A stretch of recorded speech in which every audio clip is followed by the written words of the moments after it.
Mummy किती वाजले? मग तू 1 वाजता काय करत आहे? झोपत का बरं नाहीये तू?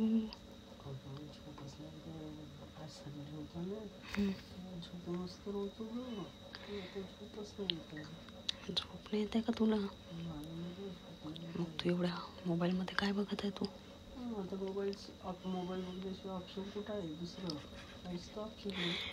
पण तू अशी का बरं बोलत आहे मम्मी एवढ्या हरू? तुझे पप्पा येतील ना, तर तुलाही वाटेल मला झोपायच्या ऐकावून देईल तुम्ही बोलण्यात आजपर्यंत. अच्छा ऐक ना, पप्पांनी कधी मारलंय का तुला?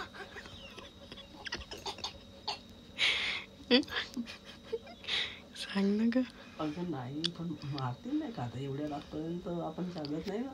आज जर तू उद्या सकाळी उठली नाही तर तू झोपेतच बघ फक्त. हो, ही गोष्ट तर खरीच आहे.